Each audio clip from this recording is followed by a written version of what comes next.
Okay, we have Phantom head coach Adam Harrington here. If we could start lining some questions, we'll go first with Chambori. Thanks, Tish.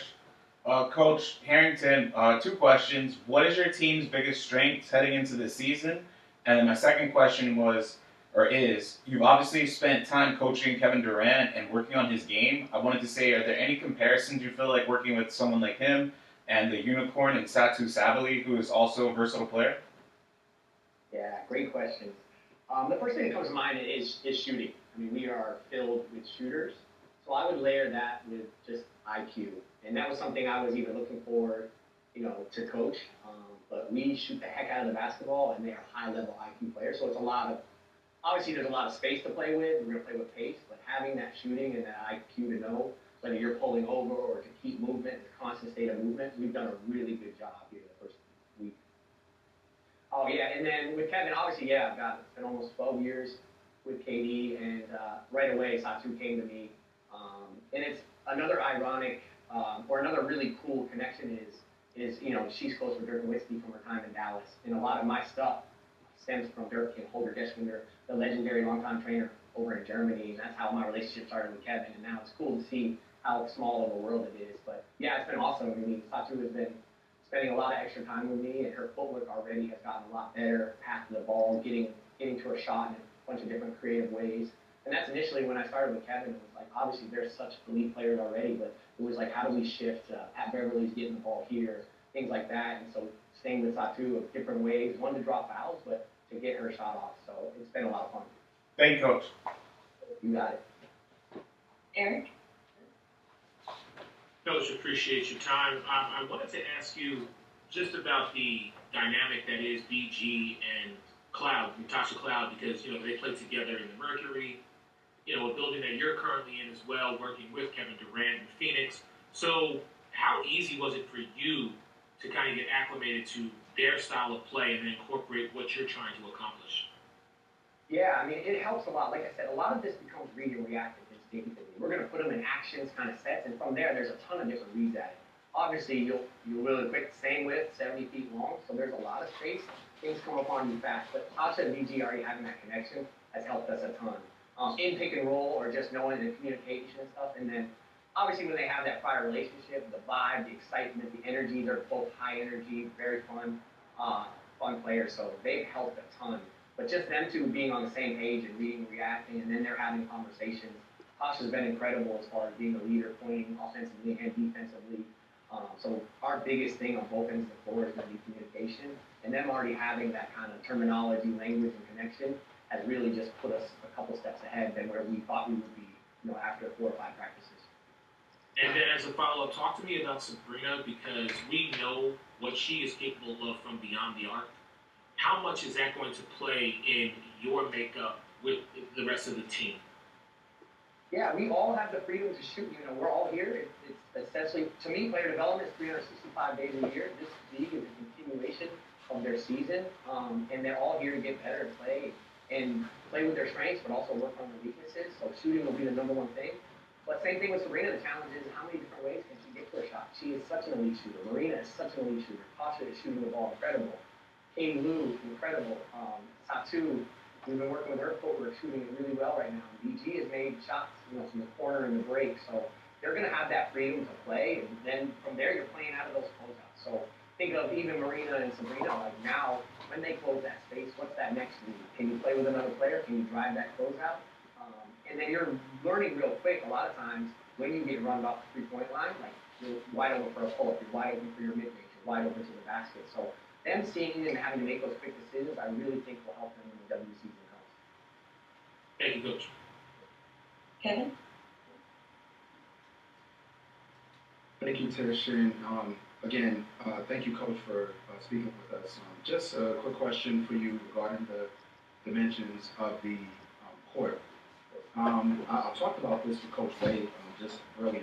How exciting is it for you to have, those type of dimensions, and what type of sets are you really looking at? What is it more so pick and roll, or is it just kind of like you said, that reading, reacting, using off-ball screening to help utilize the court better with the players that you have?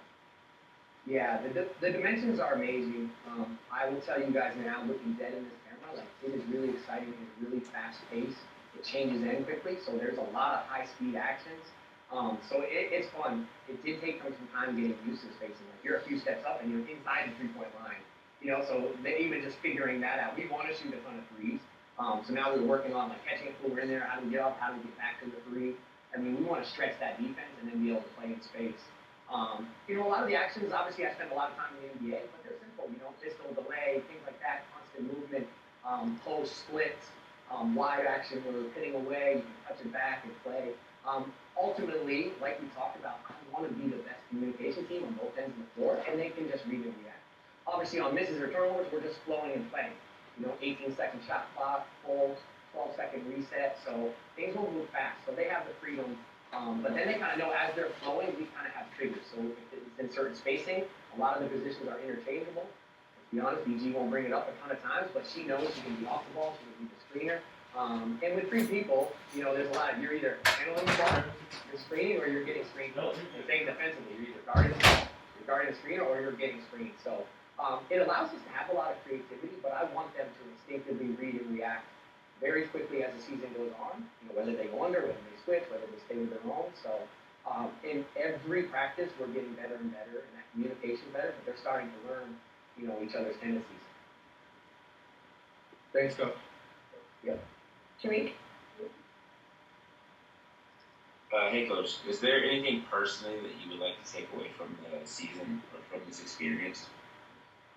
Yeah, the biggest thing, if I go through you guys quick, my life changed in 2010 when I lost my sister tragically. I say all this to be like, my heart just shifted to all I wanted to do was make a difference. So I got into player development. I stopped being a professional at 30. I played in the NBA, played in the old development league, played overseas.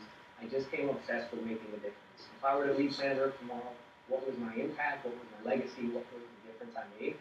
So I became obsessed with player development. Started with an 8th grade middle school girl, never dribbled the ball. Years later, I'm training Layla Deladon, Kevin Durant, Sabrina, and now coaching in the NBA, and now working with these WNBA players who have just been amazing. So my biggest takeaway is I hope I can help them become better players.